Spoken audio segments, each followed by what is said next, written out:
자, 노마하기 전에 이제 노마의 이제 전체적인 시기 구분을 좀 해볼게요. 요 관련된 내용은 이제 서양사 강의에 있는 내용을 제가 요약을 했거든요. 노마는 크게 네 시기로 이렇게 구분을 해볼 수 있어요.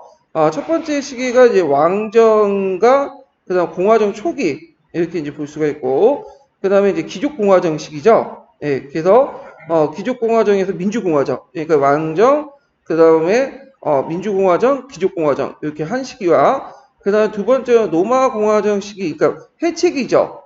예, 포에니 전쟁 이후부터의 시기. 그다음에 세 번째가 이제 뭐냐면 제국을 이제 뭐냐면 이행했던 시기, 제국 초기 때 원수정 때 시기고, 그다음 마지막 시기가 뭐냐면 제정 후기죠. 도미네 제도가 하는 이제 그 시기. 그래서 크게 네 시기로 나눠볼 수 있는데요. 자, 그러면 초창기 때는 이제 이탈리아 반도 통일 시기예요. 그래서 로마가 이제 조그만 도시국가에서 이제 이탈리아 반도를 통일했던 그 시기를 이제 얘기하는 건데, 자, 이때는 이제 처음에 기병이었다가 나중에 중상층중심에 중장 보병으로 이제 옮겨가죠. 그래서 이제 그에 합당하는 이제 정치 권리를 주장하게 되고, 그래서 이 과정에 시민권이 확대되고 시민권 체제가 확대되고 평민회와 호민 간의 신성화 등 그 당시 그 시민들의 어떤 그 정치적 권리가 향상돼 있던 시기예요. 그 다음에 종교의 파트너키, 혈통귀족과 그 다음에 부유층 간의 결합을 해갖고 가독의 어떤 지배체제가 형성했던 시기죠. 그래서 그 당시에 혈통귀족과 부유층 간의 어떤 가도 지배체제 형성인데 노비데스가 이제 아까 뒤로 그래서 원로원 세력들이 노비데스 계층이죠. 예. 두 세력까지 합쳐가지고 원로원과 백인회가 이제 만들었던 시기고요. 그 다음에 로마식의 공동체 해체기는 공화정 후기죠. 포에니 전쟁 이후에서 악티움 회전 전까지인데, 자, 포에니 전쟁으로 외정으로 자연농민이 몰락하고 무상 계급이 고용한 용병들이 등장하죠. 대표적인 마오이스죠.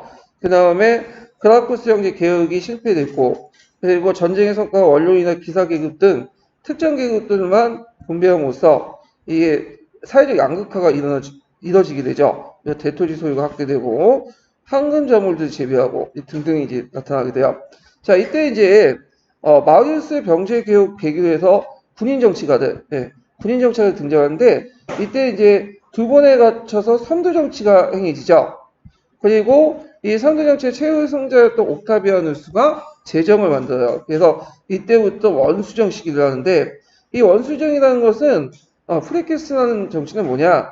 겉으로는 공화정이죠. 근데 실질적으로는 뭐의 운영이죠? 재정이죠. 그래서 형식적 공화정 체제를 유지했지만 실제로 재정 시대고요. 직업군이 상비군화되고 새로운 기사계급들이 등장. 이때 기사계급은 이제 그 전에 공화정 시기 때 기사계급하고 좀 달라요. 나중에 설명할게요. 관료제의 업무의 전문화. 그리고 이 시대 오연제 시대죠. 그래서 오연제는 이제 태어났을 때는 그 로마 최고의 정성균주였고 하디아누스 황제 때부터 이제 공세에서 수세로 전환이 되죠. 자, 그러다가 이제 군인왕제 시대로 넘어가서 가도를 거쳤다가 나중에 훈련상을 마무리했던 사람이 디오클라티누스 황제였대요. 그래서 디오클라티누스 황제 이후부터는 재정 말기예요. 이때부터는 이민족의 침입이 많아지고 황실 재정이 악화되고 상품 경제 체제가 해체되고 화폐 경제 몰락, 콜로나투스 제도가 확산됐고 그 다음에 이제 기독교와 동방교회가 확산됐다. 그래서 기독교 국교화가 이루어지고요. 그래서 크게 이제 이렇게 네 시기로 나눠봤어요. 그래서 되게 노마사를 나눌 때 이렇게 네 시기로 나눠요. 이렇게 크게 봐서 예. 어떤 저기 EBS 강사분은 그 노마 시기를 이렇게 네 시기로 나누고 자기가 마치 그걸 나눈 것처럼 이렇게 얘기를 하시더라고요. 누구는 얘기 안 하는데, 이거는 이제 어떻게, 그것도 웃긴 게 또 다른 분이 그걸 하니까 그걸 또 뭐냐면, 자기 지적재산권 침해했다면서 이런 식으로 고소를 건데, 말도 안 되는 거죠. 예. 그 서양사 강의에 있는 내용이고, 노마상을 좀 공부하시면 다 나오는 거야. 근데 왜 이렇게 자기 것도 아니면서 남의 걸 가지고 얘기하면서 자기 것처럼 얘기하는지 잘 모르겠는데, 자, 일단 크게 이렇게 내식으로 이제 보시면 될 것 같아요. 자, 그러면 그 뒤에 넘어가서 이제 481페이지에 보면 노마의 건국부터 볼게요. 예, 요때는 이제 귀족공화정까지 보고 그 다음에 민주공화정을 좀 뒤에 얘기할게요. 자, 로마는 처음에 이제 왕정으로 갔다가 귀족공화정, 민주공화정 이렇게 이제 단계를 거치게 되죠. 자, 여기 왕정 때는 이제 보면 원래 그 로마는 이제 BC 753년 8세기 때 거의 뭐 비슷해요. 폴리스가 만들어졌던 시대하고 비슷하죠. 그리스. 그래서 전설상에 보면 로무노스와 레무스라는 그 형제에서 만들어졌다고 그래요. 늑대 그는 그 뭐냐면 그 늑대가 키웠다고 하죠. 그래서 늑대가 이제 젖을 먹이면 키웠다는데, 자, 하여튼 이 로머스 레무스의 앞글자를 따서 뭐냐면 로마라고 한다. 로머스 레무스의 그 뒷글자가 같은 요 앞글자나 이렇게 뒷글자를 따가지고 로마라고 해가지고 이제 했는데, 초기에는 그 에트루리아라는 그 뭐냐면 민족의 지배를 받았어요. 그 원래 여기 로마가 티에르 강변에 있잖아요. 그 북쪽에 그 에트루리아라는 그 민족이 있었어. 그래서 이 민족의 지배를 받고 있었어요. 그래서 이때 이제 에트리아 왕이 지배를 했는데 그게 아마 1대에서 6대까지 왕이 이제 지배했을 거야. 6대 왕 때 마지막에 쫓겨났는데 자, 그래서 이제 무슨 공화정을 이제 하냐면 이제 민주공화정, 귀족공화정 넘어가는데 그럼 왕정 때를 내볼게요. 왕정 때 특징은 거기에 이제 왕권은 외부 지배 세력들의 상징이었고 실제 지배자는 소수의 혈통귀족들이에요. 이들 파트르키라고 해요. 파트르키. 예. 그러니까 파트르키는 이제 성을 가지고 있는 사람들이라는 뜻이에요, 원래 의미는. 왜냐하면 성이라는 것은 중국이나 우리나라와 마찬가지 초창기 때 성은 지배층만 갖고 있었죠. 그래서 지배층만 갖고 있기 때문에 성을 가지고 있는 소수 혈통 귀족들이 그 실제 권력을 갖고 있었고 왕은 좀 약간 허수아비라고 보시면 돼요. 예. 자, 그 다음에 이제 그 사회 계층하고 평민, 혈통 귀족 등등이 있었고 이때 이제 예전에 한번 시험 문제 나오는 것들이 나왔죠. 그래서 경제적 자립이 능력 없는 사람을 피오민으로 삼아가지고 이제 그 뭐냐면 그들 예속화시키는 그런 제도가 있었어요. 그래서 이와 관련돼 갖고 예전에 한번 시험 문제 나왔 적이 있어요. 그 로마 초창기 때 형성된 그런 제도와 관련돼서 시험 문제 한번 나왔다. 이렇게 좀 기억을 해두시면 될 것 같아요. 자, 그래서 요게 이제 이 제도가 그 로마 초기 때 형성돼 가지고 후기 때까지 계속 지속이 돼요. 그럼 이 제도는 내용이 뭐냐? 자, 그래서 이제 피보호자, 클리엔테스라고 얘기하는데 이 제도는 뭐냐면 이제 그 피보호자는 자유민이에요. 법적으로 자유민이지만 그 보호자인 귀족과 신을 맺어지고 그렇지만 법적 인격성을 인정받지 못해. 그 법적 무능력자죠. 그 일종의 금치산자라고 보시면 돼요. 그래갖고 보호자가 이제 귀족이 대신해서 법정에 나가 본을 하고요. 그리고 피보호자는 보호자에 따라 종분하고 피보호자가 완전한 자유인이면서 토지 소유자가 되어 독립할 경우에도 이전의 종속관계가 계속 유지가 돼요. 이게 뭐냐면 이 피보호자 제도인데 이 부분이 예전에 시험 문제 나왔어요. 그래서 이제 이게 로마 공화정 후기 때까지 나왔는데 그때 마리우스 있죠? 이 마리우스와 관련된 거 한번 나온 적 있죠? 그래서 요게 이제 한번 시험 문제 나왔으니까 좀 기억을 해두시면 될 것 같고요. 자, 그 다음에 아까 이제 그 로마의 왕들은 에트리안이라고 했죠? 근데 이제 에트리안이 왕이 그렇게 실권이 없었어요. 그리고 이제 그때 그 마지막 6대 왕이 누구였냐면 세르비우스 왕 때 있어요. 이 사람이 나름대로 좀 개혁을 하려고 했어. 그 목적이 뭐냐면 이 사람은 귀족세력이 너무 강하니까 이 군사적 개혁을 통해 평민 세력의 정치적 권리 바닥을 높이려고 했거든요. 그래서 이제 이때 백인회를 이제 만들었다 이렇게 이제 있어요. 물론 이것도 학설이 좀 많아요. 뒤에 만들어졌다는 설도 있고. 근데 일단은 이때 백인회를 만들었는데 이 백인회의 내용이 뭐냐? 나중에 좀 설명하겠지만 예전에는 기사들이 기마 중심이었죠. 그러니까 귀족들이 그걸 통해서 자신의 정치적 권리를 누렸단 말이에요. 바닥을 높이고. 근데 이것을 이제 밀집 대형 중심으로 편성할 필요가 있겠다. 그래도 그 당시 평민세력, 특히 부유한 평민세력들 끌어들여 밀집 대형 중심이나 중정 보병 중심으로 이제 재편을 하려고 했는데, 이달로 백인을 만들었는데, 문제는 자신의 기득권을 이제 침해받은 혈통 귀족들이 반발해서 결국에 왕이 퇴위를 하게 되죠. 예. 그러면서 이제 그 후에 이제 이걸 계기로 해갖고 평민층 간의 어떤 신분투쟁이 진행이 된다. 그리고 평민층 신장이 점점 향상된다. 이렇게 기억을 해두시면 돼요. 그래서 이 세르비스 왕의 군제개혁은 서기에는 없고요. 그 서강 내용이 있어. 서강 내용이. 그래서 백인회가 이때 만들어졌다는 설이 있는데 보통 그렇게 보고 있어요. 코리아 다음에 이제 백인회. 그러니까 백인회가 만들어질 때 또 인민회가 만들어져요. 동시에. 여기는 안 나와 있지만. 그런 다음에 나중에 평민회가 만들어지죠. 평민회. 이렇게 이제 보시면 돼요. 자, 그 다음에 이제, 왕정이 끝난 다음에 뭘로 넘어가냐면, 귀족공화정으로 넘어가요. 그래서 에트의 왕이 이제 축출되고 귀족들이 공화정을 수립했는데, 이때 귀족공화정은 일종의 귀족들끼리 자기들만이 하는 가두정이라고 보시면 돼요. 예, 그러니까 공화정은 공화정인데 거기 참여하는 사람이 한정돼 있어. 예, 그래서 이제 거기 귀족적 공화정의 특징을 보면 여기 사회 구성을 보면 뭐 귀족, 평민, 노예가 있고 원로원, 집정관, 민회, 쿠리아가 형성됐고요. 그다음에 이때 집정관과 원로원이 있었죠. 예, 이 관련된 내용은 뒤에 좀 얘기를 더 하고요. 그러면서 이제 귀족공화정에서 이제 민족공화정 넘어가면서 이 시기가 어떤 시기였냐면 이탈리아 반도 통일 시기예요. 그래서 이제 이때 중장보병층이 성장하죠. 중장보병층이 어디에서 남이탈리아 지역의 그 그리스 도시국가부터 식민도시부터 그 중장보병의 전술을 받아들여. 그리고 이때부터 평민층이 성장하면서 이들이 중장보병을 무장하면서 점점 자신의 발언권을 높여가죠. 이탈리아 판도 통일기가 또 연결돼 있고 그러면서 이제 귀족공화정에서 무슨 공화정으로 전환되냐면 민주공화정으로 전환이 돼요. 민주공화정으로. 예. 저 에어컨 좀 켜주세요. 네. 자, 그래서 이제 이렇게까지 하면 귀족공화정까지 한번 봤고요.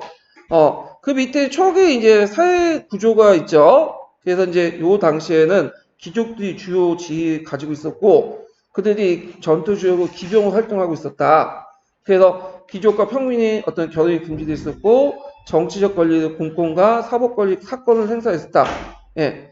그 다음에 여기 보면 예민이라는 존재가 있죠. 그래서 클리엔트라는 제도가 있는데, 그 피보호자 제도, 이것이 예전에 시험문이 나왔어요. 그래서 이 내용들 좀 파악을 해두시고요.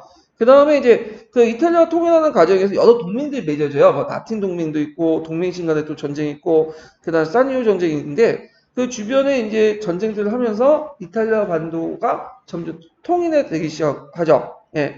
자, 그 다음에 이탈리아 그 통일의 요인은 중장보병에 의한 집단적 공격 방식, 식민도시 건설, 자유국민 창출, 식민권 개방, 효율적인 피정국민 이민족 통치, 그다음 전국의 강경 정책인데 특히 이제 눈여볼 게 뭐냐면 시민권 개방이 상당히 활발해졌다. 그래서 보통 스파르타나 아테네 같은 게 시민권 잘 개방이 안 됐잖아요. 그러니까 재고 팽창하는데 한계가 있었죠. 근데 이들은 외부부터 이제 시민권을 개방함으로써 뭐냐면 그 당시 이제 전투에 필요한 많은 자원들, 인력이나 물자를 자발적으로 이제 얻게 되는 배경이 돼요. 그래서 로마가 제국이 팽창될 수 있었던 그 원인이 되고, 그 다음에 이제 효율적인 피정부민 이민족 통치, 분리 통치를 했고 등등 있는데 이건 나중에 좀 이따 얘기할게요. 자, 그러면 관련된 내용들 이제 그 읽어볼게요. 서양사 개론에서. 자, 이탈리아 반도에서는 인도 유럽 쪽이 나타난 기원적 2000년 중엽에 생각되며 그들은 뭐 신석기 시대 원주민과 혼합하여 퐁강 일대에 뭐 청동기 문명을 남겼다. 뭐 이런 것까지 기억할 필요 없겠죠. 좀 넘어갈게요. 자, 그 이탈리아 반도에서는 라틴족 외에도 그 여러 족도 있었어. 사비니족, 뭐 움브리아족, 뭐 삼리오족 등등 있었고 그리고 이제 남이탈리아 지역 같은 경우에는 여기 밑에서 두 번째 발라 보시면 알겠지만 그리스 계통의 시민도시들이 많았어요. 예. 그래서 그리스 시민도시 있었고, 그 다음에 라티온 북쪽에는 그 아까침에 연결되는 에트리안이 있었죠. 에트리안. 자, 에트리안인들은 소아시아에서 이동한 걸로 보고 있는데, 그들은 그리스 문자가 사용됐고, 언어는 인도 유도어족에 속하지 않고 그나마 기록이 단편적이어서 그 문자를 해석하지 못하고 있다. 아마 인도 유도어족이 아니라 다른 계통의 민족이라고 보고 있어요. 그 다음에 그들은 이제 그 독자적 문화를 유지하면서 한편 그리스 문화를 받아들이며 종교적, 경제적 유대를 결합한 도시국가의 비슷한 연맹체를 구성하고 있었고요. 그래서 이제 로마의 이렇게 해갖고 한때는 기원전 6세기까지 로마를 지배하고 있었죠. 자, 로마인의 전승에 의하면 그 당시 그 건국 시조가 트로이 함락 때 이탈리아 건너온 트로이 왕자 에네아스라고 하며 그의 이제 후손이 누누스와 레무스라고 하죠. 로마의 명칭도 그 사람들이 명칭에서 나왔다고 그래요. 그 연대가 이제 753년으로 정해져 있고요. 건국 연도가. 7대 거쳐갖고 7대 왕이네. 제가 말 잡네. 6대라고 얘기했는데 7대야. 예. 그래서 7대 왕이었던 것도 있었고 대개에 보면 왕명을 볼 때 에툴리아 계통의 왕명을 보고 있어요. 자, 근데 이제 아까 얘기했지만 오늘날 고고학적 연구는 이게 그 기원전 8세기 때 로마가 세워졌던 것이 어느 정도 뭐냐면 맞다. 이렇게 보고 있어요. 이거 뭐 각자 읽어보시고. 자, 공화정 그 초기 때 구조를 보면요. 자, 로마 공화정 정치 구조는 핵심은 원로원, 정무관, 집정관, 민회 등이 있는데 이 집정관이라는 것은 이제 정무관이라는 것은 오관인 집정관부터 해서 법무관, 그 다음에 재무관 등 여러 공무원들이 다 포함되어 있는 거야. 요 안에. 자, 정무관 중에 최고 그 지위를 누렸던 사람이 두 사람이 집정관이야. 콘솔이라고 했던 사람인데 그들은 행정 및 군사 대권을 장악하고 원로원과 협의해서 민의의 소집을 하는 권한을 가지고 있다. 여기가 이제 집정관의 업무를 얘기하는 거죠. 임기가 1년이며 한 달씩 교대로 직무하고 상호와 안전한 합의가 필요하다. 그리고 그 가운데 이제 국가 비상시에는 그 뭐냐면 한 사람을 뽑아서 독재관을 임명하죠. 독재관 6개월 동안 이제 할 수가 있어. 그러면 여기서 이들이 이제 두 명으로 이렇게 해갖고 했던 거는 뭐 때문에 그러냐? 이거는 그들의 권한이 커지니까 이걸 좀 견제를 시켜야겠죠. 그래서 권력 행사의 상호 견제 균형을 유지하기 위한 거죠. 그래서 권력의 집중과 비대를 방지하려고 했다. 근데 이게 집정관뿐만 아니라 로마의 권력 구조의 전반 특징이에요. 로마의 권력 구조는 공화정 시기 때부터 서로 간에 권력이 누구한테 한 사람한테 몰아주는 게 아니라 뭐예요? 상호 견제와 균형을 이루고 있어. 그래서 서로 이제 감시하고 통제하고 그런 것들이 이 시스템이 상당히 발달됐다. 근데 이 상호 견제와 균형의 시스템이 언제 파괴된 거야? 나중에 이제 제1차, 제2차, 3대 정치 이런 것들이 이제 파행을 통해서 파괴되기 시작한 거죠. 자, 그 다음에 정무관은 집정관만 있었던 게 아니죠.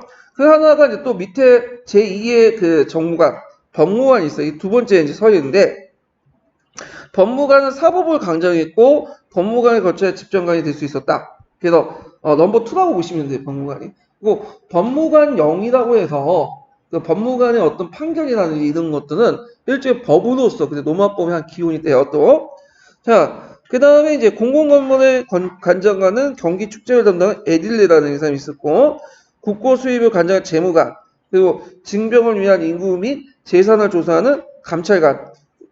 그래서 이 감찰관은 인구 조사 외에도 시민의 도덕과 풍기를 감독하고 불민한 자들 원로인의 정부감으로부터 추방되는 그러니까 불민한 자들 원로인의 정부감으로부터 추방하는 권한을 가지고 있었다 등등 있는데 자 이런 정무관들의 공통점은 뭐냐면 임기가 1년이야. 임기가 그리고 무보수 이제 일을 해요. 보수가 없어. 그리고 민회에서 이제 선출돼요.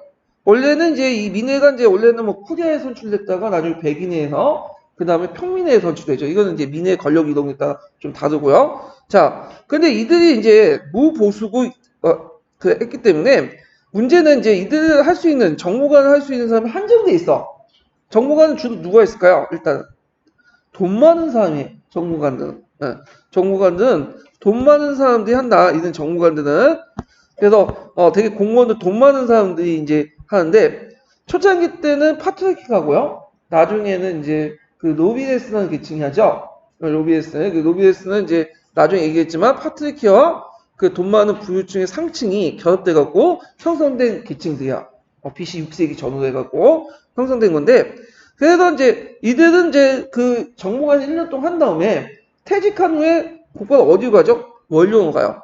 그러니까 원료원은 일종의 자문기관인데 이게 이제 실질적으로 통치기관이라고 보시면 돼요. 공화정 시기 때. 그러니까 원료원의 조언은 그 직무관들이 정무관들이 무시할 수 없어. 왜 그러겠어요? 나중에 퇴직 후에 자기가 원료원에 들어오기 때문에 왕따 당하거든. 그때 현직 시기 때 그렇게 하면 그래서 거의 대부분 수용이 돼요.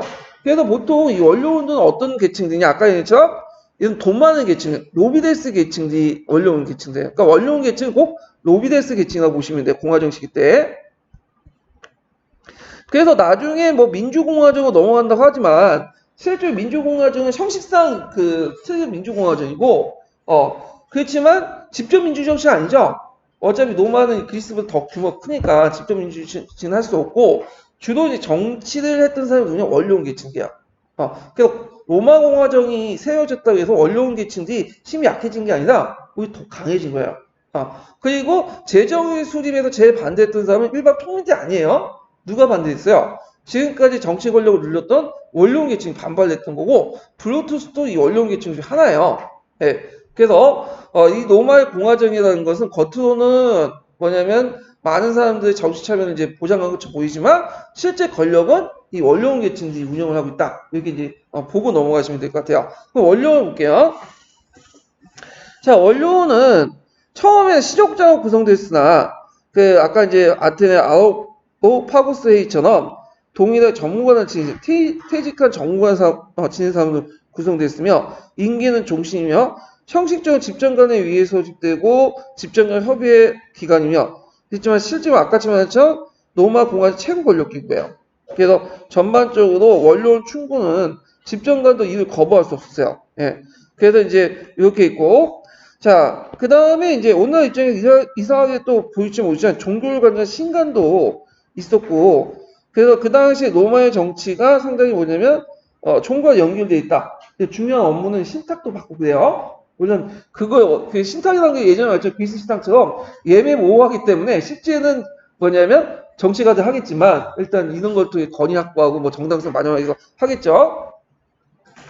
그래서 이제 민회의 개최는 신간이 달력에 지정한 날을 한정되었고 신의에서 점을 하여 민회의 진행이 결정되는 등 국가 공공생활의 종교활동이 일체가 되었다. 자, 로마의 국제에서 매우 특이한 점은 호민간이다. 자, 호민간은 기원전 493년에 평민대 귀족에 대한 투쟁이 가장 큰 성과를 달성된 것이며 호민간의 설치 부분이죠. 기원전 그 5세기 중엽에는 그 수요가 10만 명이 일어났다. 그때 이제 494년에 어떤 사건이 일어났죠? 이 평민의 설치 사건은 이제 호민간 설치가 사건의 계기가 됐던 게 뭐냐면 여긴 안 나와 있는데 명확하게 성상 사건이에요. 성상 사건. 이 성상 사건은 뭐냐면 그 당시 이제 중장보면 성장했던 그 당시 그 평민층들이 자신들이 정치적 권리를 주장을 하기 시작하죠. 근데 귀족들이 안 들어줬어. 그러니까 이제 중장보병의 이제 그 평민들이 그 로마에 있는 성산에 가가지고 일종의 스트라이크를 한 거죠. 그래서 만약에 안 들어주면 새로운 도시국가를 세우겠다. 그러니까 이제 귀족들이 양보해가지고 설치하게 한 게 호민관이에요. 그래서 이 호민관이 설치되고 나서 좀 있다가 이제 뭐냐면 평민회로 되죠. 이 평민회는 나중에 부족회라고 해서 이름이 확대돼요. 예, 개편돼요. 자, 그래서 이제 기원전 5세기 그 수요가 호민관 한 10명 정도 됐고 호민관은 평민에 설치됐고 이들 사회하고 평민 이익을 옹호했으며 그 다음에 정무관이나 원료의 결정에 거부할 수 있는 권한을 가지고 있다. 나는 거부한다. 비토라는 명칭이 여기 나왔죠. 그 다음에 그 호민관의 이제 또 특징이 뭐냐면 호민관은 만약에 그 건들 경우에는 이게 이제 그 신체와 이제 생명에 불가침 권한이 있어가지고 이 호민관을 폭력을 행사할 경우에는 그 누구나 재판 없이 사형에 처할 수 있어요. 이게 이제 그 총론에 있죠. 호민관을 잘못 건들 경우에는 그 당시 신체와 생명을 건들 경우에는 누구나 재판 없이 사형에 처할 수 있다. 그래서 이 호민관들은 평민세력의 신장과 함께 그 학대 강화했고요. 근데 이제 문제는 그 호민관 한계가 있어. 예. 그래서 이제 어떤 한계점이 있냐 하면 그 당시 호민관들은 그 뭐냐면 정무관처럼 어떤 군사적 권한이나 행정적인 권한이 없어요. 이런 게 한계죠. 이게 이제 총론에 나왔어요. 그래서 호민관들은 그 정무관처럼 군사적 권한이나 행정 권한이 별로 없었다. 좀 약간 소극적인 의미였다. 이렇게 보시면 될 것 같아요. 자, 그래서 이제 이 내용들, 그래서 호민간의 권한 두 가지, 비토 권한, 그 다음에 이 사람을 건드리지 못하는 권한, 그 다음에 의미는 호민간의 권한의 기능이 평균권 선제가 확대 강화됐고, 그 의미가 있고, 그렇지만 한계는 호민간이 정관처럼 군사적 권한이나 행정적 권한이 없었다. 요것도 이제 같이 기억을 해두시면 되겠죠. 자, 로마의 민회를 보죠. 노마의 민화는 되게 복잡해. 단원제가 아니야. 이거는 우리식으로 따지면 양원제도 아니죠. 다원제라고 할까? 네 개가 있어요. 노마의 민화는 네 개가 있는데 이 노마의 민화에 보면 이제 코리아해, 그 다음에 또 백인해, 그 다음에 인민해, 평민해. 근데 이 평민해가 나중에 뭘로 개편되냐면 부족해. 이렇게도 개편되죠. 그래갖고 이제 크게 보면 여기 보면 이제 평민의, 배족의, 인민의, 백인의 있는데, 자, 코리아에는 혈통에 따라서 구분하는 거고요. 네. 백인의 같은 경우에는 이제 군대 있죠. 군대의 어떤 그 기준을 가지고 얘기하는 거고, 군대는 그 당시에 자산에 따라서 이제 종종이 달라지죠. 자, 그리고 인민의, 평민이라는 것은 뭐냐면, 이건 트위포스에 따라서 구분하는 거야, 트위포스. 그래서 이걸 이제 트위포스 인민의, 트위포스 부족해, 뭐 이렇게 얘기해, 트위포스에 이렇게 얘기하죠. 예, 트위포스라는 것은 부족인데, 요때 부족이라는 것은 그 활동적 부족이 아니라 이거는 행정적 부족이에요. 행정적 부족.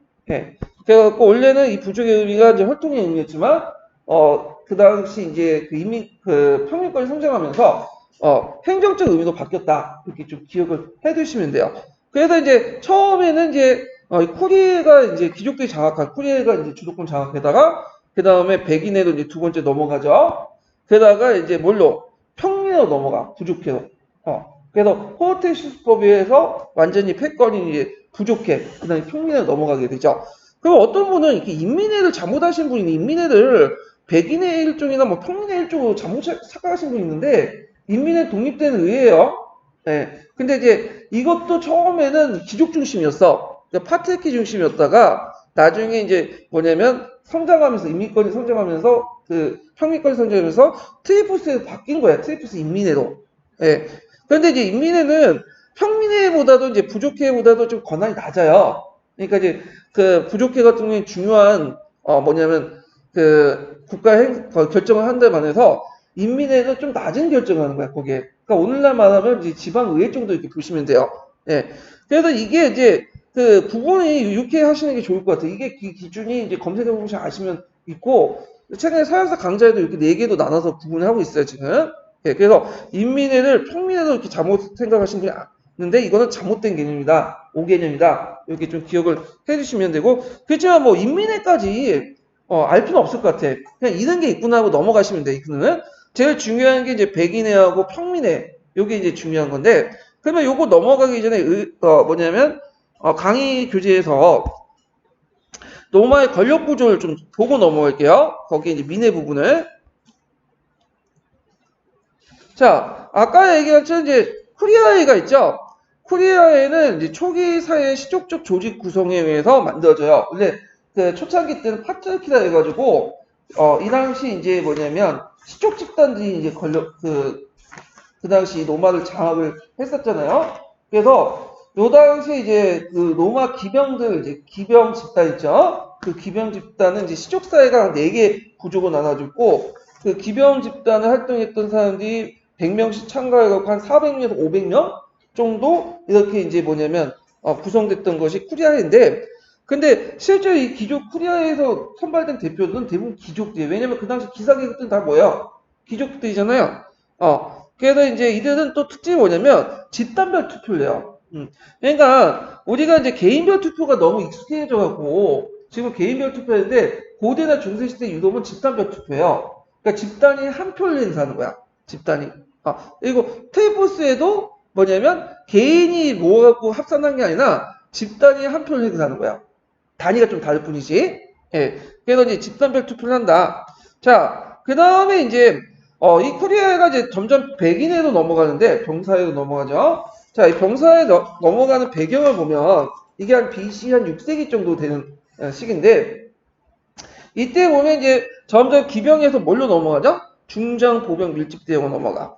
그래서 새로운 시민구입 편제되고 이때 이제 새롭게 등장한 중상층들이 너희들만 걸려갔냐? 우리도 나눠갔자. 그러니까 이제 이들을 이제 통합하면서 그들에게 정치적 권력을 떼어주기 시작해요. 그러면서 나타난 것이 백인회야. 그래서 이 백인회는 이 백인이라는 명칭에서 볼 수 있듯이 이건 군대 편제 단위거든요. 그래서 노마에서는 이 군사 단위의 최하단이 백인회야. 근데 주의하길 백인대라고 하는데 최하단이 백인대라고 해서 이 백인대가 꼭 100명만 있는 거 아니에요. 그냥 이게 명칭이야 그냥. 예, 그 안에 1000명도 있을 수 있고 3000명이 있을 수 있고 5000명도 있을 수 있고. 근데 하부 단위가 백인대야. 그래서 이제 몇 개의 백인대가 있었냐면 그 당시 193개의 백인대가 있었어요. 그래서 이 193개가 한 표씩 행사를 하는 거야. 그럼 193표가 되겠죠? 그래서 이걸 바탕으로 해서 뭐 정부관도 뽑고 중요한 결정도 하고 그 다음에 어떤 법도 통과시키고 그런 결정을 했던 것이 뭐냐면 백인대다. 그러니까 철저하게 자산의 등급에 따라서 병력이 달라지면서 하는 거죠. 그러니까 돈이 많고 적음에 따라서 이제 뭐냐면 군대 편제에 달라지게 되는데 이 돈과 군대 편제에 따라서 연관된 군대 편제에 따라서 운영됐던 시스템이 백인회다. 그러면 백인회를 이제 좀 자세히 살펴볼게요. 자, 백인의 구조를 보면 제일 이제 여러 병종도 있죠. 일단은 제일 기사 계급들 18개 집단들이야. 기병이라고 하죠. 근데 이 기사 계급들도 그 두 개 계층으로 나눠져요. 노비데스 계층과 에키테스 계층은 기사 계급으로 나눠져.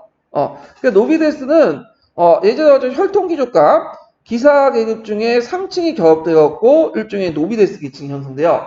그래서 이들을 이제 어떤 원로원 계층이라고 하죠. 네. 그 다음에 기사층에 중하층 계급이 있어. 이 중하층 계급이 뭐냐면 에키테스 계층이야. 네.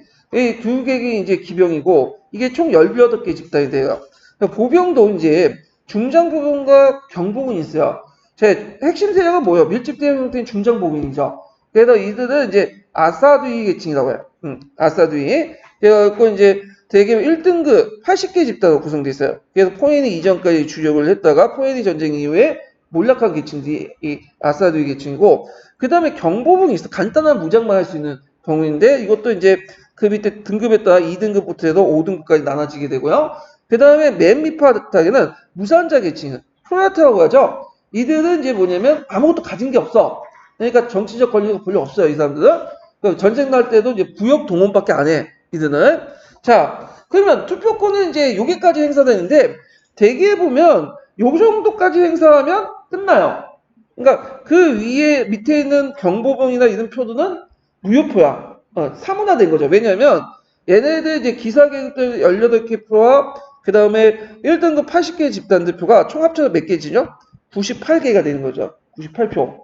근데 총 몇 개라고 했어요? 아까 침에 98표 중에 이제 뭐냐면 그 당시 193개라고 했죠.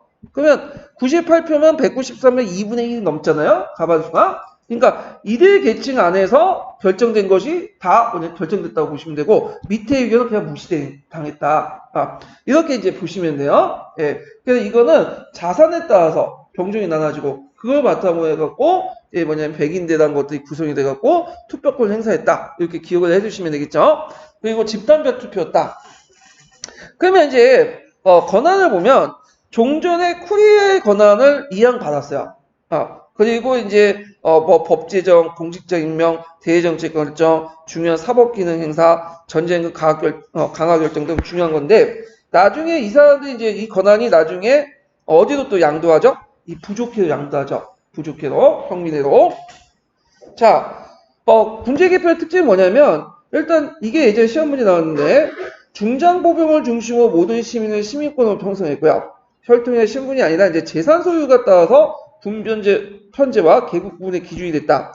그다음 로마 사회의 핵심적인 민회로 구성됐다. 의미는 평민에게 형식적으로 국정에 참여할 수 있는 기회를 주고 그 중에 부유한 자에게 실적인 기회를 주는 거야. 자, 그래서 이제 부유한 자는 뭐 요 정도 되겠죠. 요 정도. 아까 처럼 여기가 98표니까 총합표 193표가 나오잖아요. 가관수 이상이 여기니까 하는데 실제 주의할 건 그렇다고 해서 나름대로 이제 자기가 정치 참여한다는 어떤 의미를 주잖아. 일체감을 주고. 근데 한계가 있어. 무슨 한계일까요? 실제 정치를 운영하는 사람은 어떤 사람이죠? 요 사람이지 뭐. 원로원 계층들. 왜 그럴 수밖에 없냐면 로마는 그리스처럼 도시국가 아니에요. 원래 처음에 도시국가였지만 영토가 확장됐죠. 그리고 그 당시에는 뭐 핸드폰이 있겠어요. 뭐가 있겠어. 그게 전혀 없잖아. 그러니까 실제 정치 운영하는 사람은 원룸 계층이에요. 근데 사람들에게 우리가 이제 투표권 가지니까 나는데 정치에 참여한다는 어떤 상징적 의미를 줄 수 있는 거지. 지금도 마찬가지야. 지금 민주정치가 얘기했지만 정치 우리가 하는 게 아니잖아. 정치가들이잖아. 우리는 그냥 투표만 할 뿐이죠. 자, 그래서 그 당시에 이제 신분과 활동이 사라지고 그 다음에 시민 전체 일체감을 부여하는 상징적 의미는 뒀지만 실제의 국정은 누가 했다? 그 앞에는 노비데스 계층이 했다. 그렇게 이제 보시면 될 것 같아요. 이것이 그리스의 민주정치와 다른 거야. 그리스 민주정치는 진짜 말 그대로 자신이 나서 직접 민주정치를 한 거고 로마의 민주정치는 말이 민주정치지 간접 정치를 한 거야. 간접 민주정치. 그러니까 실제 지배층들은 노비데스 계층들이 한 거죠. 자, 평민회를 보죠. 이 평민회는 이거 나중에 이름이 부족회로 개편된대요. 원래는 평민회가 이제 평민들만 참여했던 거야. 신분적으로. 그래서 이제 초창기 때는 평민세력신장과 함께 이제 만들어졌어요. 그래서 권리 초창기 때는 그렇게 힘이 없었어. 그러니까 이제 뭐 호민가를 선출하거나 평민의 의사를 호민가에 전달하거나 그리고 평민에서 통과된 법은 평민에게만 적용됐어. 왜냐면 그 당시에 어떤 법이 있었냐면 뭐냐면 최종적으로 언론 비중권을 가지고 있었거든요. 그러니까 평민에서 전계층으로 이제 나중에 부족해져. 평민에서 부족해든 하여튼 그때 전 계층에 적용됐는 법을 만들어서 통과시켜도 누가 최종적으로 거부를 해버린 거예요. 원론들이 자신의 이해관계가 맞지 않으면 거부를 했기 때문에 실제적으로는 원론 등 모든 계층에 적용하는 법이 아니라 평민만을 적용하는 법만 만들어졌어요. 근데 이게 깨졌죠. 그건 나중에 좀 얘기하고요. 자, 근데 이게 원래 평민했던 것이 푸플리우스법에 의해서 이 평민회가 부족해도 확대 개편돼요. 그러니까 예전에는 평민들만 트위포스에 나가서 투표권 행사하고 트위포스 단위로 한 표를 행사했죠. 득점표 투표를. 근데 이때부터는 이제 평민뿐만 아니라 누구도 귀족 계급도 뭐냐면 투표권을 갖고 있어요. 그래서 부족해로 이름 바꾼 거야. 그러니까 트위포스 단위로 해갖고 귀족이나 평민이 트위포스 자기 지역구에 갖고 투표를 하고 그 트위포스 단위 한 단위가 뭐예요? 한 표가 행사되는 거죠. 그래서 이제 재산에 상관없이 귀족이나 평민이 참여한다. 그러면 뭐 귀족도 참여할 수 있으니까 왜 귀족도 이익도 대변할 수 있지 않냐? 그렇게 얘기할 수 있는데 지금 정치도 그렇지만 이건 쪽수의 논리죠. 자, 아무리 귀족이 뭐 돈을 풀어가지고 포를 산다고 해도 한계가 있잖아. 그러다 보니까 실제 귀족들은 소수잖아요. 극소수잖아. 그러니까 평민들이 쪽수의 논리는 뭐냐면 실제 부족회를 장악해요. 그러니까 부족회는 귀족을 편입시키든 말든 간에 뭐죠? 평민들의 이익을 대변한 거예요. 예. 그래서 이제 처음에는 아까 전계층의 입법권이 없었으나 백인회나 원로는 인중된 내용의 가보를 결정했고요. 그러다가 이제 나중에 호르테스법에 의해서 이제 원로원의 그 인중된 원로원이 이제 인준 없이 자기가 이제 모든 계층을 통과할 수 있는 법을 만들죠. 입법권을 얻으면서 실제 이때부터는 권한이 백인의 권한도 이익받아서 부족회를 이제 이양받죠. 그래서 이제 이때부터는 부족회가 중심 민회가 돼요. 그럼 주의할 것은 그럼 기존에 있었던 코리아회, 그 다음에 백인회, 그 다음에 인민회 이런 것들이 쏙 없어졌냐? 그건 아니에요. 계속 존재하지만 중심 정책이라든지 그 다음에 결정, 그 다음 중요 법들은 어디에 통과시키는 거야? 이제 백인회가 아니라 평민회, 그러니까 부족회에서 통과시키는 거야. 무슨 법에 의해서? 호노테시우스법에 의해서 이거 외워두시면 되고 그러면 왜 그다음에 호노테시우스 전후도 해가지고 이렇게 이제 뭐냐면 바뀌어졌냐 이것도 생각을 해봐야 돼. 그 당시에 물론 법 내용도 있지만 그 당시에는 어쩔 수 없는 것도 있어요. 왜냐면 백인회였죠 처음에. 근데 백인회 군대 단위로 편제됐죠. 근데 문제는 군대는 한 곳에 주둔된 게 아니라 여러 곳 돌아다녀. 그래서 이탈리아 같은 경우에는 뭐 이탈리아 반도뿐만 아니라 이제 여러 곳으로 이제 제국에 이제 하면서 그 병경제 배치시키고 있잖아요. 근데 그 먼 거리에서 어떻게 투표를 하고 일일이 투표하고 그 로마에 어떻게 다 일일이 보고해. 힘들죠 구조상. 그러니까 실질적으로 이제 투표 가능한 로마 시민 안에 거주하는 사람들 대상으로 트리포스에 거주하는 사람들 대상으로 해서 뭐냐면 그 투표를 해서 위에 선발해갖고 거기에 대표법을 결정하는 게 훨씬 효율적이기 때문에 트리포스에 옮겨간 거예요. 예, 그런 것들 좀 같이 기억을 해두시면 좋을 것 같아. 자, 그래서 이제 있고 그 다음 트리포스 구성된 것이 이제 평민회 외에도 뭐가 있죠? 트리포스 인민회가 있죠. 원래 이 트리포스 인민회는 거의 백인대와 비슷한 시점에 만들어진 거네요. 그래서 원래는 파트리키, 그러니까 귀족 중심이었잖아. 평민권 성장으로 이제 파트리키가 아니라 트리푸스로 이제 기준이 바뀌면서 모든 계층이 확대됐다. 그렇지만 그 정도가 그 비중이 뒤에 있는 평민회와 좀 떨어져. 그래가지고 간단한 뭐 우리식으로 조례나 규범, 낮은 단계의 어떤 법률 이런 걸 통과시키고 좀 공직자 선출도 좀 약간 뭐 앞에서 이제 그 평민회 같은 경우에는 주요 정무관들 선출한 다음에 얘네들은 뭐 국장 정도 이 정도 선출하는 정도야. 그러니까 거기 좀 떨어진다 이렇게 기억을 해두시면 되고 아까 얘기했죠 트리프스 인민회를 뭐 백인대로 잠못 아시는 분들이 되게 많은데 되게 우개념이에요. 트리프스 인민회는 다른 그 의예요. 네 개가 있는 거야. 의예가. 자, 그래서 상당히 좀 복잡하죠. 예. 자, 그러면 이제 관련된 그 내용을 이제 좀 볼게요. 서양사 개론에서. 자, 가장 오래된 민회는 쿠리아에죠. 쿠리아에. 이는 로마 초기 때 시족사회 조직에 따라서 귀족들에 의해 집계됐다. 왜냐면 그 당시 이제 참여할 수 있는 사람은 기사계급들이야. 그러니까 귀족들이 이제 주 참여했죠. 자, 그러면서 이제 평민권 투쟁 과정에서 성장한 의회들이 있었는데 그 하나가 병사회죠. 그래서 병사회는 잠깐 앞에 소개한 것처럼 그 기용이 됐던 것이 누구의 왕 때 개혁 때 만들어졌다고 했어요. 전설에 의하면 그 당시에 이제 누구에서 만들어졌냐면 그 당시 누구지? 갑자기 이름 까먹었는데 세르비우스 왕 때 만들어졌죠. 세르비우스 왕이 군제개혁 때 기원전 6세기 때 만들어졌다고 보고 있어요. 자, 근데 이거에 대해서 또 뭐 다른 견해도 있어. 이거는 평민권이 신장할 때 만들어졌다. 그 전에 만들어졌다는 전해도 있어요. 뭐 하여튼 이는 전 시민이 병역 의무를 전제로 시민들을 193개 백인대로 구성이 됐고요. 자, 근데 아까 저기 백인대라는 것은 이건 하나의 그 단위 명칭이지 100명만 구성되는 게 아니에요. 자, 그리고 시민의 재산에 따라서 기병 이하의 5등급으로 나눴죠.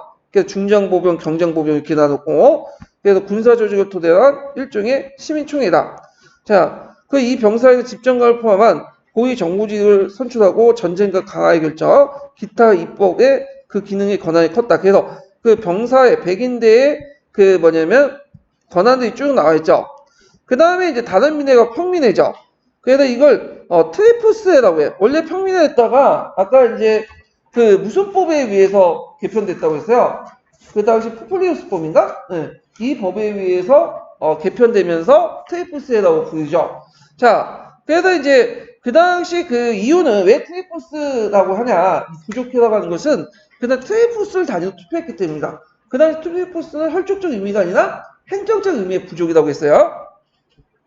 그래서 이제 이 평민에도 호민관을 설치하고 호민관이 그 의장이 되었다. 초기에는 호민관이 거부권이 권한이 집중됐으나 평민 세력이 신장되면서 아까 얘기한 것처럼 이제 정신적 입법권이 인정받죠. 포르테시법에 의해서. 그래서 점점 백인의 권한이 누구한테 넘어갔다? 평민의 권한으로 넘어갔다. 이렇게 보시면 되겠죠.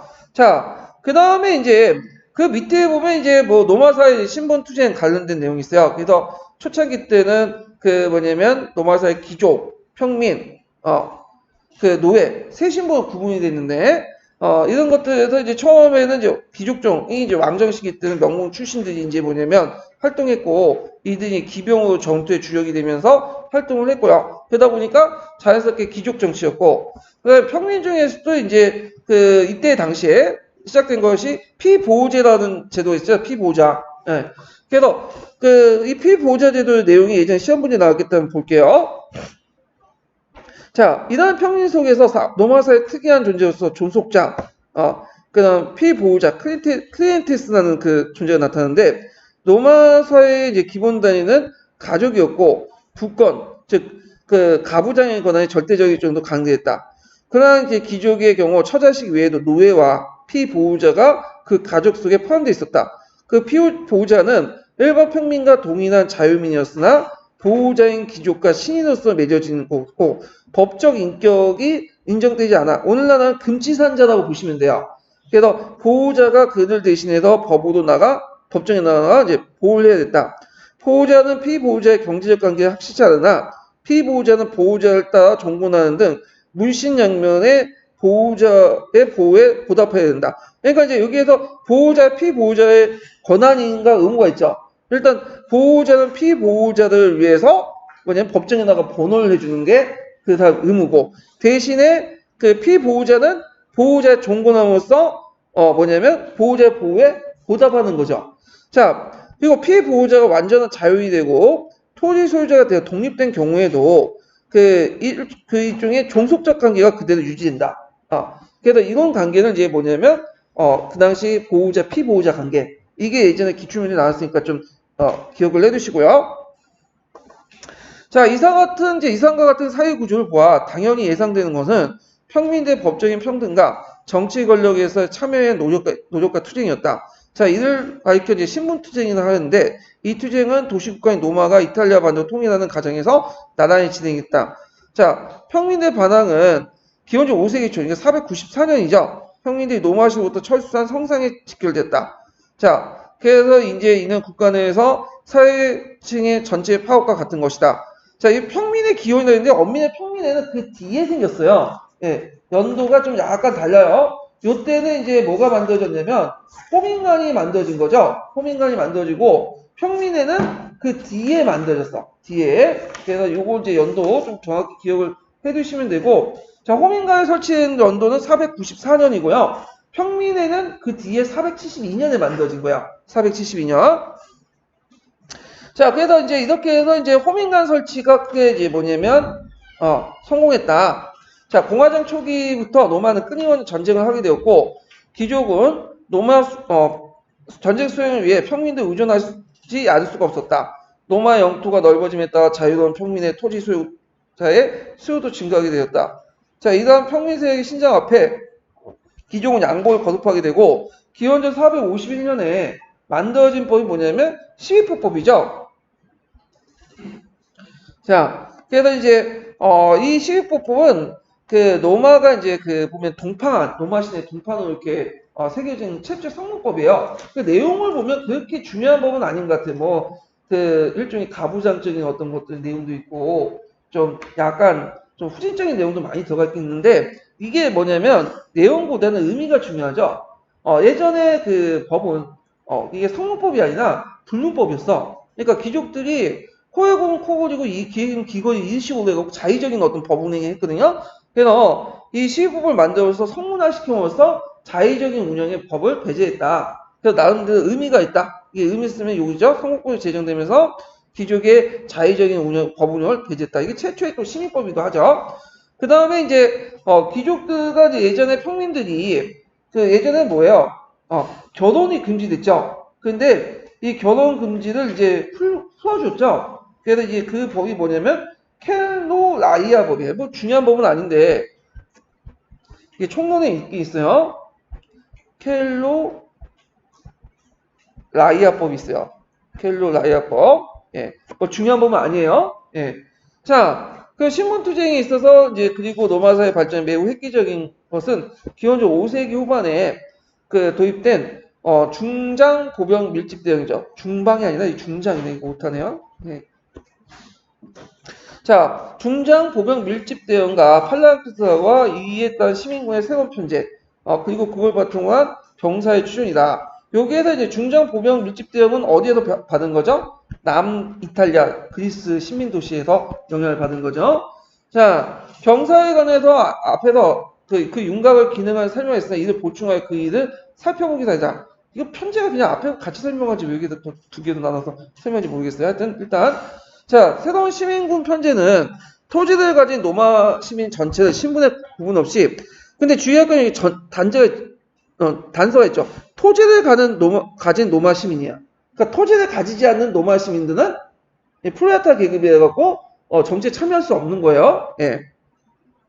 자, 전체를 신분에 구분 없이 193개 백인대로 조직하되 재산의 정도에 따라서, 이게 제일 중요해요. 재산의 정도에 따라서 최상위의 그 기사극과 5등급을 구분한다. 그 각 등급별로 무장의 정도와 백인대 수를 정한다. 그래서 재산의 정도에 따라서 정한다. 이렇게 보시죠. 자, 이를테면 가장 부유한 시민은 18개 백인대 중장 기병에 음을 지고, 그 다음에 이들이 이제 노비데스 계층들이에요. 그 다음에, 노비데스 계층 중에 이제 18개 중에 이제 그 위에 있는 계층이 노비데스, 그 아래에 있는 계층이 에키테스, 이렇게 18개 계층이 있고, 그 다음에 아사두이라는 계층이 있죠. 부유한 시민들은 80개 중장보병이 있고 100인대 조직이 있다. 요 계층들이 주력이라고 보시면 돼. 얘네들이. 그러니까 아싸리 계층 포에니 이전까지 주력이었다가 포에니 전쟁 이후에 몰락을 한 계층들이죠. 예. 그리고 이제 2등급 경장보병부터 쭉 해서 5등급까지 이제 있고 토지를 가지고 있지 않은 사람들, 이 뭐 5등급 외에 있는 사람, 이들 무산 시민, 오늘날 노동자라고 하는 프롤레타리아 계층이죠. 근데 나중에 포에니 전쟁 이후에는 앞에서 언급했던 아싸주의 계층들이 이제 몰락을 해서 뭐가 되는 거야? 프롤레타리아 계층이 되는 거야. 그래서 이제 있고, 자, 이들은 뭐냐면 장비도 면제되고 군역의 의무가 있었으며, 이들도 군역의 의무는 있어요. 반환권 없어도. 일종의 뭐냐, 직접 나가서 싸우는 게 아니라 일단 군사 뭐 무기도 없다 보니까 주로 오늘날은 수송 역할, 그러니까 병참 역할을 주로 했던 사람들이야. 자, 그러면 이렇게 전면적인 국제 개편의 의미를 보죠. 이렇게 첫째, 둘째 뭐 이렇게 하면 꼭 외워두세요. 이게 자, 첫째로는 이런 이제 중장보병 중심으로 백인대 구성의 이제 군제 개편의 의미를 보면 첫 번째로는 중장보병을 중심으로 모든 시민이 시민구로 편성했고, 둘째는 혈통이나 신분이 아니라 재산 소유가 군편제와 계급 구분의 기준이 됐다는 걸 말해주고 있다. 뿐만 아니라 이러한 새로운 군제를 바탕으로 병사에는 노마 군제상 핵심적인 민회가 구성됐고 무장할 수 있는 전심을 구성이 되었다. 자, 그래갖고 이제 있고, 그렇지만 이제 좀 아테네가 좀 다른 게 있어요. 그 아테네가 다른 게 뭐냐면 예전에 그 고대 그리스 시대, 그 고대 시대 때 특징은 뭐 개인별 투표도 있지만 되게 집단별 투표거든요. 근데 우리가 알고 있으니 3부에도 집단별 투표잖아요. 이거는 개인별 투표가 아니라 백인대 단위로 했던 집단별 투표야. 그리고 상위급에서 투표해서 가반수에 달하면 투표가 끝나는데 대개 보면 언제까지 중장 보병 계층까지 딱 하고 끝나요. 98표 딱 끝나면 그 나머지 표들은 의미가 없어. 왜냐면 가반수가 넘었기 때문에. 그래서 이제 투표를 내도 실질적으로 의미는 없다. 이렇게 이제 기억을 해두시면 돼요. 자, 그래서 이제 요 내용들 보시면 되고, 그 밑에 보면 이 당시 이제 그러나 기병의 경우 아직 귀족이 다수를 차지했으나 제1등은 중정보면 부연평민이 오히려 죽축이 되었다는 걸 사실 감안한다면 군제 개편과 병사의 구성은 일단 평민들이 형식적으로 뭘 참여해주죠? 국정 참여에 어떤 기회를 주고 그 중에 부유한 자에게 실질적인 발언권을 부여한 자를 할 수 있다. 이때 부유한 자의 의미는 뭘까요? 이때 부유한 자는 일단 두 개로 해석할 수 있죠. 일단은 노비데스 계층, 그 다음에 두 번째는 에키테스 계층이죠.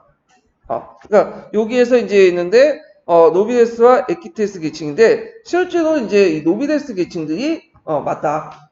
그래서 노비데스 계층들은 기존의 파트리키와 일부 이제 귀족 상층이 결합돼 갖고, 그러니까 기사 상층이 결합돼 갖고 만들어진 계층들이죠. 자, 그래서 실제 운영은 노비데스가 한 거야. 그래서 이는 매우 교묘한 정치적 장치라고 할 수 있다. 그래갖고 이제 신분과 혈통의 구별이 일단은 사라지고 거의 시민 전체 일체감을 주어 노마의 번영을 시민 각자가 느낀 걸 맡기기에 성공했다. 그러니까 이제 상징적으로 나름대로 나는 정치에 참여했다는 어떤 자부심을 줬죠. 그렇지만 앞에 이제 권력 구조상 이제 실제 누가 장악하고 원로원 계층들이 장악할 수밖에 없는 그런 이제 구조를 만들어 놓은 거야. 예. 그래서 일단 한계점이 있다는 걸 좀 기억을 해주시면 될 것 같아요.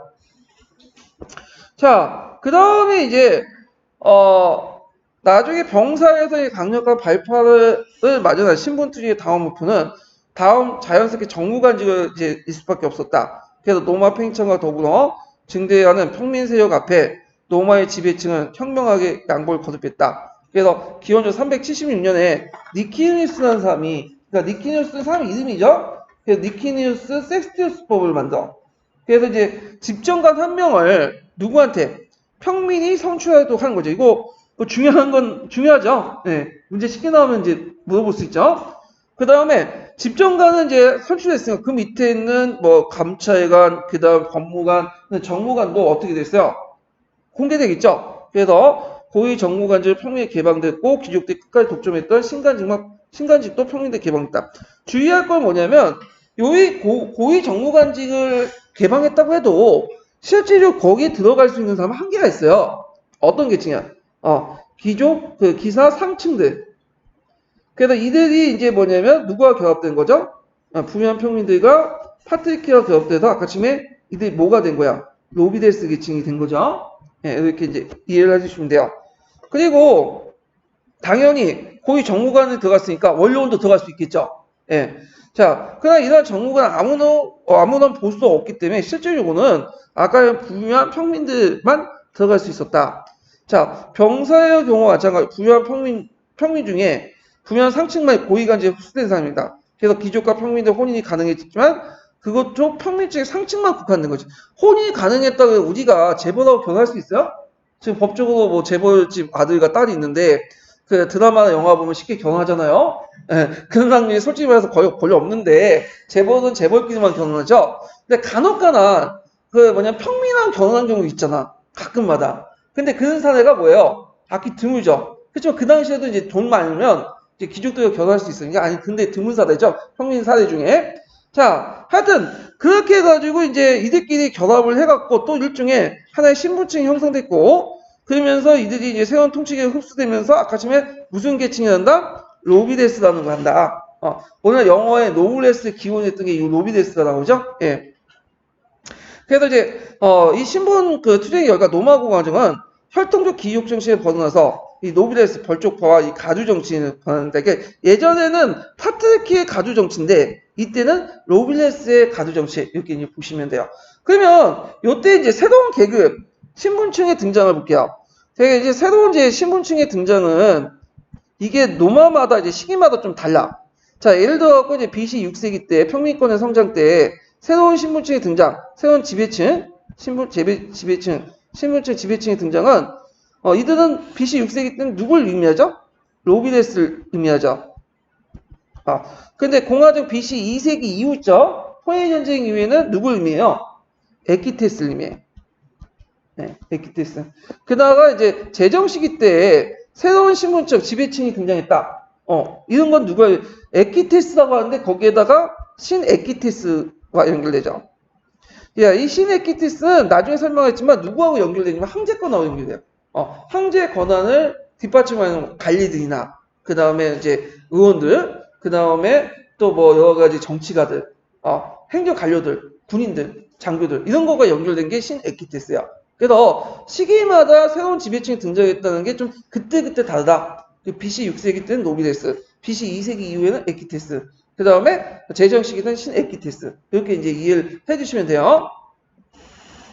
자, 평민에게 집정관의 문을 연 니키누스법은 그 밖에 토지 소유의 상한설 506에다 해서 이상의 소유를 부여했다는 그 내용이 있는데, 자, 근데 이거에 대해서 이제 학자들이 좀 약간 이제 뭐냐면 의견을 다는 게 있어요. 이게 사료에 있는 내용이 잘못된 거다. 이게 BC 2세기 때 사항을 소급해서 적용됐다 해갖고 역사 사항과 안 맞다 이렇게 얘기하는 사람도 있어요. 왜냐면 요 사항이 뭐냐면 유적자 토지 경공 형태가 패단이 BC 2세기 이후에 등장하거든요. 호에이 전쟁 이후에. 그래서 유적자들이 이제 불법적 공유지를 검유하는 탈취하는 그런 형상들이 BC 2세기 이후부터 등장하기 때문에 요 법 구정 내용은 뒤에 있는 내용을 앞에 소급해서 적용해서 적어놓은 거다, 잘못 적어놓은 거다 했는데 뭐 우리는 그것까지 알 필요 없죠. 그냥 애우세요 그냥. 예, 석에 있는 말이 진리니까. 자, 하여튼 이렇게 있고 그래서 이제 그 구정은 제대로 지켜지지 않았으나 매우 중요한 보수적인 결과를 가지고 왔다. 이거 나중에 이제 그 대농장의 학상 이런 거와 연결시켜서 보시면 돼요. 자, 그것은 일반 시민, 평민들이 돌아갈 목이 커졌고 실제로 정복한 땅에 평민들이 많이 분할됐다. 이건 아닌 것 같아요. 이 규정은 다른 식으로 해석하고 있네요. 제가 잘못한 거예요. 자, 그래서 이 규정은 일반 시민들, 즉 평민들에게 돌아갈 목이 커져갖고 실질적으로 많은 정복한 땅이 평민들이 분할했다. 이렇게 이제 보시면 돼요. 그래서 대토지 그 변경에 폐단을 방지했기 때문에 그 당시 평민들의 많은 목이 돌아갔다. 그 의미를 두고 있어요. 서기의 의미를 두고 있고, 아까 했지만 다른 책, 서강이나 그런 책에서는 요 구절 내용 자체가 BC 2세기 이후에 등장했다. 왜냐하면 그 당시 대토지가 확산되니까 그걸 막기 위해서 규정한 거다. 그래서 상반대 시각이 있다는 걸 좀 같이 기억을 해두시면 돼요. 자, 그 다음에 이와 같은 거의 같은 시기에 집정관의 사용 선고에 대해서 민의에 항소할 수 있는 권한도 시민들에게 주어졌고, 그리고 이제 신분 투쟁의 마지막 목표가 뭐냐? 평민의 권한 가는 거죠.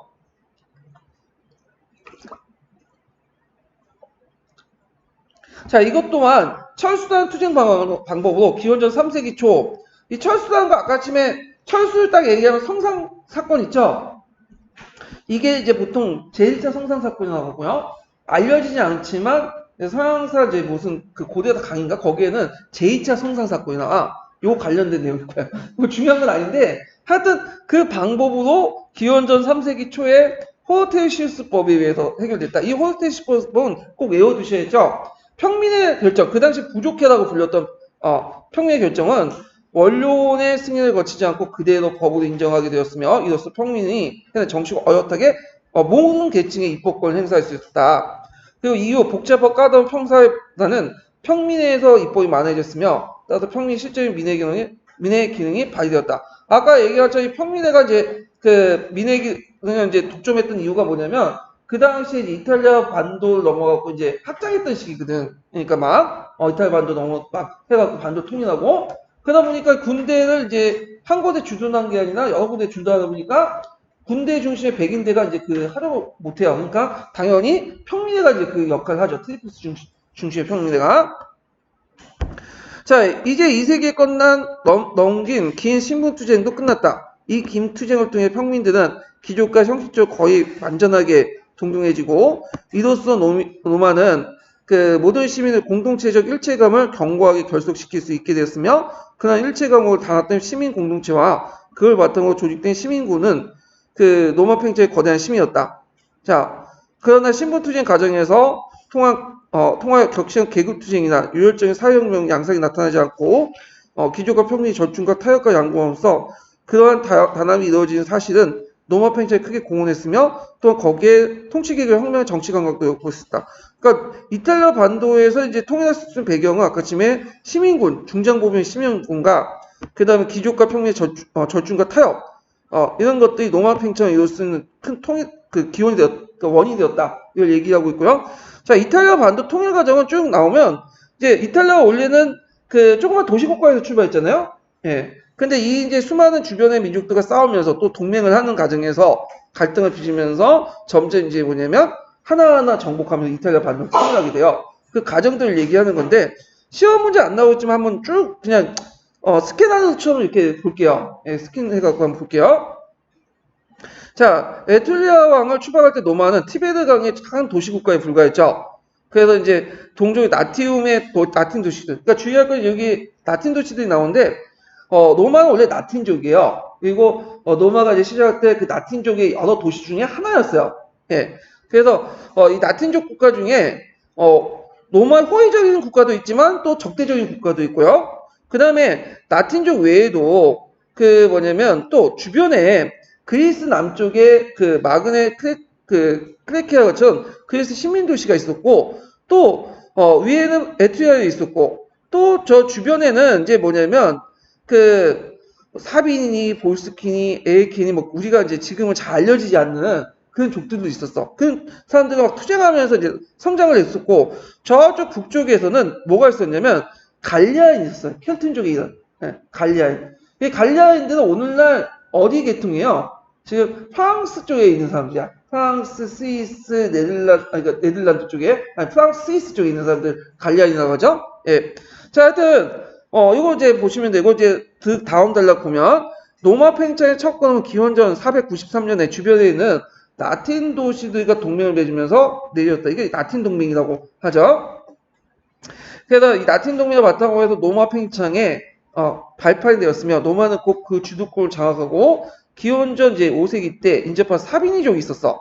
이족을 이제 정복하고 티베르 강 북쪽에 있는 에트리아의 주요 도시였던 베이를 점령하고요. 그 다음에 저기 볼스키와 아에키족도 이제 정복하고 이렇게 이제 세력을 착실하게 확대해 나가고 있을 때 노마는 뜻하지 않게 큰 재난을 했는데 북방의 갈리아인들이야. 그래서 지금의 북이탈리아 지역에 갈리아인들이 있었거든요. 그래서 이 갈리아인들이 공격을 해서 약탈을 했어요. 그래갖고 이제 갈리아인들이 돈 받고 이제 물러나게 되는데 그래서 갈리아 제너부터 가까스럽게 해방된 노마는 기원전 4세기 후반부터 동맹시의 반항에 부닥쳤다. 그래서 이 동맹시는 이제 앞에서 라틴 동맹들 같은 거 있죠? 예. 그래서 이제 이때 그 동맹시는 완전히 패배하고 그 대부분 라틴 동맹은 해체됐다. 그러니까 우리가 동맹시 전쟁을 그 밑에 공화정 말기 때 동맹시 정쟁만 생각하는데 로마 초기 때 그 팽창하는 과정에서 그 뭐냐면 나침 동맹의 어떤 동맹시 정쟁이 있었어요. 예. 그래서 이제 이들을 병합을 하고 그 다음에 이제 이때가 이제 그리스가 캐로네아 폐하와 마케도에 지배를 받던 시기다. 오, 이게 나오네요. 그러니까 이제 비슷한 시기죠. 캐로네아가 이렇게 또 나오네. 예. 자, 나티움을 완전히 장악한 이제 로마는, 그러니까 나티움족을 장악한 로마는 기원전 4세기 말부터 기원전 3세기 초까지 사나운 여기 쭉 있네요. 지도 좀 보시고 사나운족을 중심한 그 반로마 세력과 이탈리아 반도 패권으로서 또 싸우게 되고요. 그 다음에 장기간을 거쳐 권력한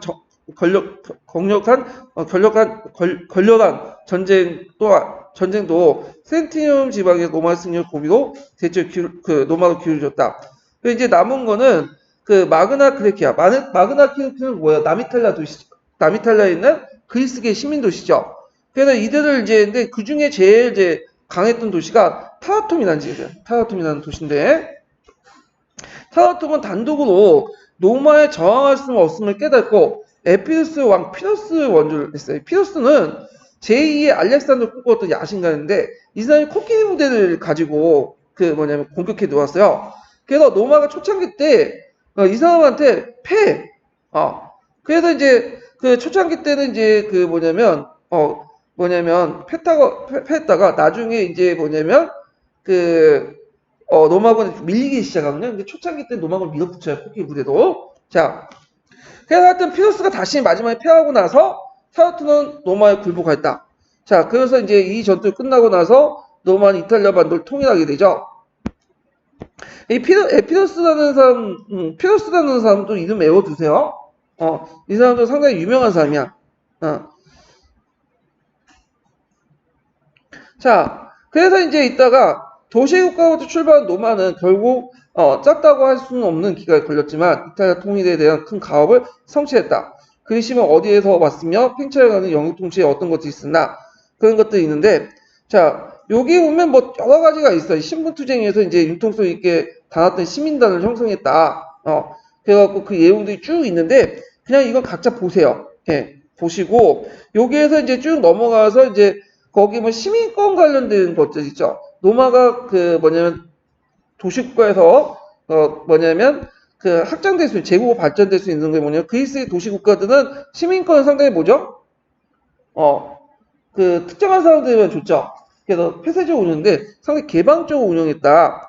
그래서 이제 시민권이 쭉 있는데 이 시민권 내용이 읽어보시면 알겠지만 좀 약간 좀 한정돼 있어. 이게 좀 자세히 안 돼 있어요. 그래갖고 제가 이제 그거는 다른 책에 좀 약간 연결시켜갖고 제가 정리를 따로 했거든요.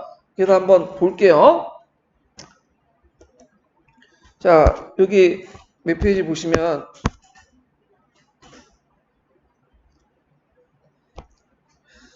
자, 시민권 관련된 내용을 볼게요. 시민권 관련된 내용은 이제 그 서강에 자세히 돼 있어요. 그래서 이 서강 것도 보시면 되고 살아있는 그 서양상가 고대사 부분에도 자세히 돼 있거든요. 그래서 이제 그 내용들 해가지고 한번 볼게요. 자, 되게 로마의 시민권은 좀 복잡해. 일단 로마 시민권이 있고 라틴 시민권이 있고 이탈리아 동맹식 시민권이 있어요. 세 개의 종류가 있는데 자 그럼 보면 로마는 그리스와 달리 피정복민들에게 시민권을 개방했죠. 그래갖고 그리스 시민도시화단이 로마 팽창 원인이 됐고요. 그 다음에 참정권 유무에 따라서 그 참정권 로마 시민권 만져서 참정권 있는 게 로마 시민권이고요. 반참정권은 그게 뭐냐면 이 사람이 이제 그 라틴 시민권을 갖고 있는 사람이 로마에 거주할 경우에 트리부스에 투표할 수 있는 권한이 있어. 그 다음에 참정권이 아예 없는 거는 이탈리아 동맹 시민권이야. 요때 이탈리아라는 말은 지금은 로마, 이탈리아 더 뭐 구분 없이 쓰잖아요. 근데 그 당시에 이탈리아라는 거는 이탈리아 반도에 살고 있는 라틴족을 제외한 이탈리아 반도에 살고 있는 그 민족들을 그 당시 이탈리아라고 했어요. 이탈리아 지역이라고 했어요. 그러니까 나티움 제외하는 모든 지역들을 이탈리아라고 했어요. 자, 그러면 이 시민권의 특징이 뭐냐면 시민권을 자기 피정복민에게 다 나눠주면 뭐 의미가 없죠. 근데 이걸 적절하게 이용해서 되게 보면 이제 외부에 이제 팽창을 하면 지금도 지금 우리나라 뭐 저 예멘 난민들 온다면 날치잖아요. 근데 우리나라 발전하려면 또 예멘 난민들도 받아들일 수밖에 없는 거야. 그러니까 이 난민들을 받아들일 때 어떤 식으로 받아들여야 되냐? 일단은 그 예를 드는 거예요. 다 받아들이면 그 의미가 없죠. 그 중에 좀 뛰어나고 기술적이고 좀 돈이 많은 사람들 받아들이면 어떻게 우리 외부 팽창의 원동력을 삼을 수 있죠. 그리고 우리가 이제 가지고 있는 어떤 뭐냐면 그 한국민의 어떤 국적 이런 것들 가치도 계속 유지할 수 있잖아요. 그러니까 적절하게 받아들여야 돼. 그래서 이런 것들 이제 있는데 자 외부적으로 보면 강압적 지배를 통해 긴장관계 대신 노마 시민권을 매개로 해서 중앙 권력의 기구를 편입시켜 매개로 중앙 권력 기구를 편입시키려는 이탈리아 도시의 지배층을 포섭했다.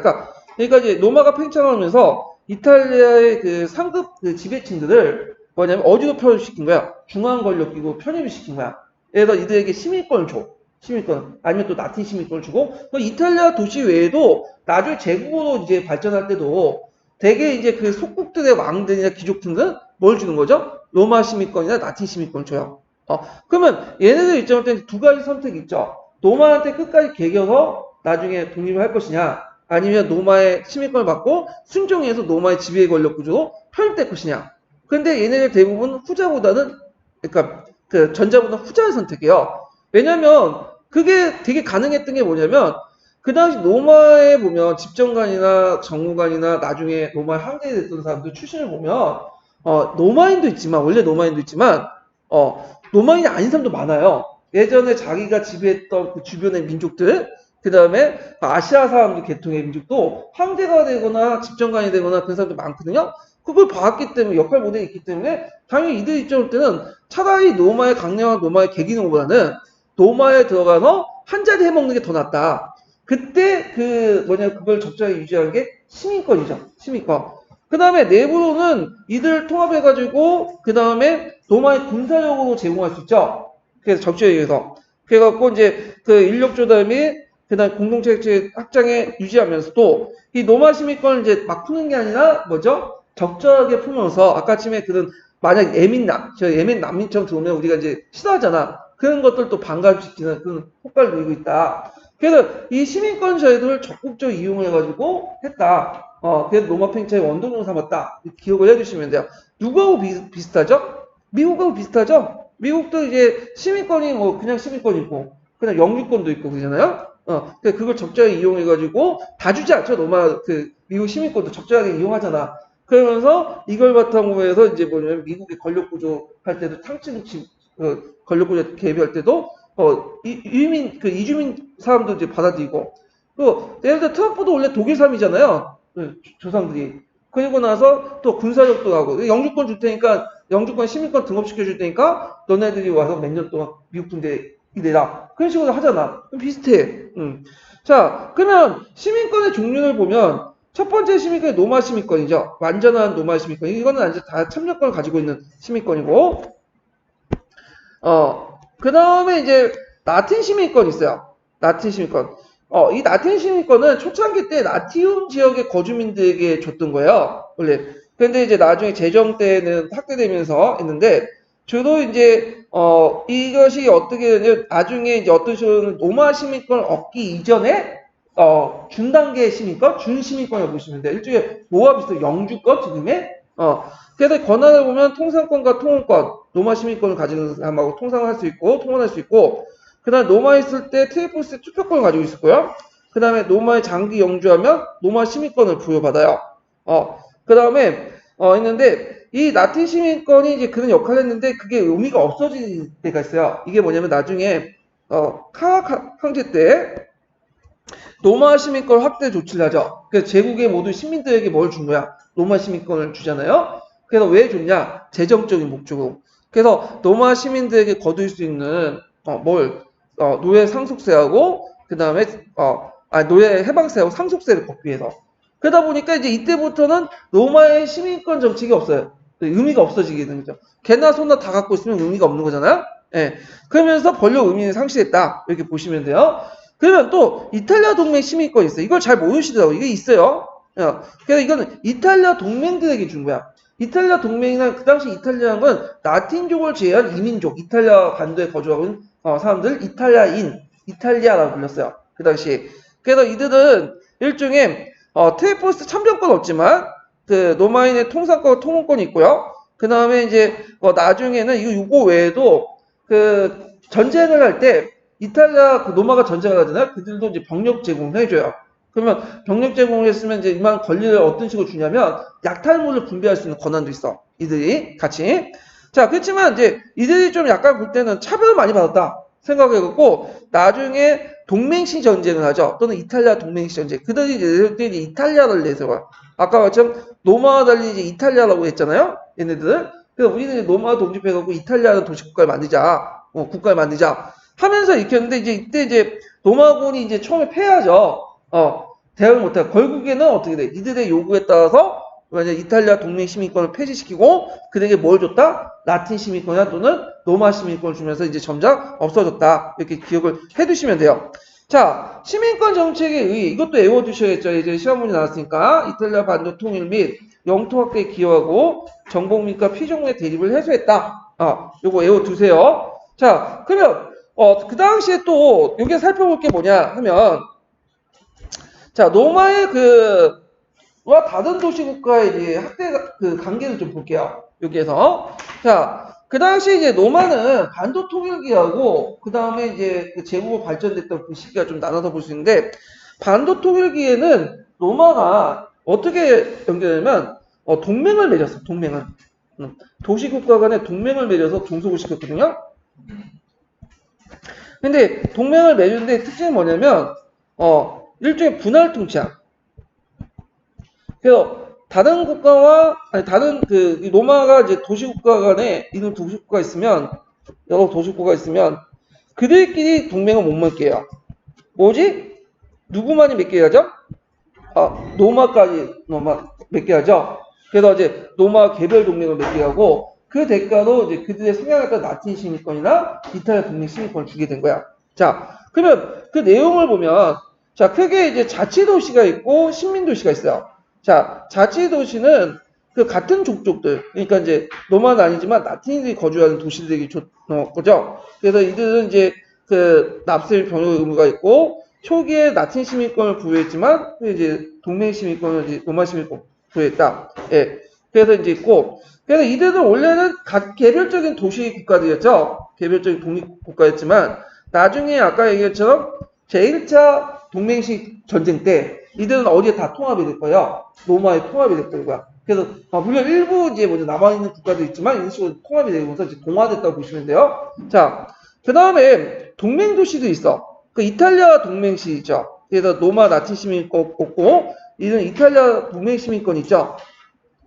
그래서 주로 이제 라틴족이 아니라 이민족들로 구성되어 있고요. 그래서 아까 이제 이탈리아 동맹시 권한과 연결돼 갖고 시민권과 연결돼서 동맹관계 전쟁 때 병역의 의무가 있고 그리고 그때 전쟁 약탈물을 분배할 수 있는 권한이 있어요. 그다음 일반적으로 피적물에 부과된 세금은 면제받았다. 뭐 이런 식의 이제 권한들이 쭉 있고요. 신민도시는 뭐냐면 로마 시민권자들 개척한 거야. 왜냐면 로마가 이제 인구가 많아지니까 주변에 이탈리아 반도나 뭐 저기 제국이 이제 넓혀지면서 시민도시를 만들어져. 그러니까 당연히 그 후손들도 당연히 뭐야 로마 시민권을 부여받겠죠. 로마 시민권을. 그래서 이제 이들은 이제 되게 이제 제정 후기 때 이탈리아가 이제 나중에 많은 빈민들이 생기잖아요. 그러니까 이 빈민들을 일종의 신도시로 만들어가지고 이주시키는 거야. 이주시키고 그들에게 일종의 군사적 역할도 부여하면서 또 사회적 문제도 해결하고 또 태화권인들에게 뭘 주는 거야 또 토지와 집도 주고 이런 여러 가지 다양한 목적으로 이 신민도시를 만들었고요. 그 신민도시를 이제 개척했던 그 사람들에게는 그 후손들은 당연히 그 아버지가 로마 시민권이니까 그 자식 또한 로마 시민권을 부여받는 거죠. 자, 그 다음에 여기 보면 이제 시민도시와 자치도시의 관계를 보면 각 그 분할 통치를 했다. 그래서 로마와 각 도시 간에 각자 연결되어 아까 그 도시 간에 동맹을 금지하고 로마 간에 동맹만 하게 되죠. 그러니까 동맹제 대열을 내고 군사권과 외교권 누가 갖고 있다? 로마가 장악했다. 자, 그래서 이제 뭐 이런 것도 있고요. 그냥 이제 지중해 정복기가 들어가면서 이제 통치 구조가 바뀌게 되죠. 예전에는 도시 간의 어떤 그 동맹각을 맺었는데 그때부터는 이제 지중해 정복기부터는 직접 통치를 하게 돼요. 속주를 설치해서 그 당시 총독을 파견하고요. 그 다음에 징세 청구인을 통해서 세금 징수. 물론 나중에 징세 청구도 없어지긴 해요. 그리고 이때 이제 속주는 그 원료원과 항제가 가능한 속주 구분이 되죠. 직할지 같은 거, 그러니까 항제가 이제 가능한 속주인 직할지에서 대가를 파견하고요. 그래서 최초의 이제 그 속주 통치는 어디에 있냐면 호에이 전쟁 이후에 시칠라 때 이제 그걸 얻었잖아요. 1차 호에이 전쟁에. 이 시칠라는 동맹시 동맹관, 그러니까 어떤 동맹관을 맺지 않고 직접 통치를 했대요. 이때부터. 예. 그래갖고 이제 이런 식으로 해가지고 나눠볼 수 있다. 이렇게 이제 보시면 되고. 그래서 반도통일기의 도시관계의 특징은 또 어디와 연결시켜서 보시면은 아까 시민권 정책 있죠? 그거 연결시켜서 이제 보시면 될 것 같아요. 자, 그러면 좀 쉬었다가 그 관련된 내용을 좀 읽고 넘어갈게요.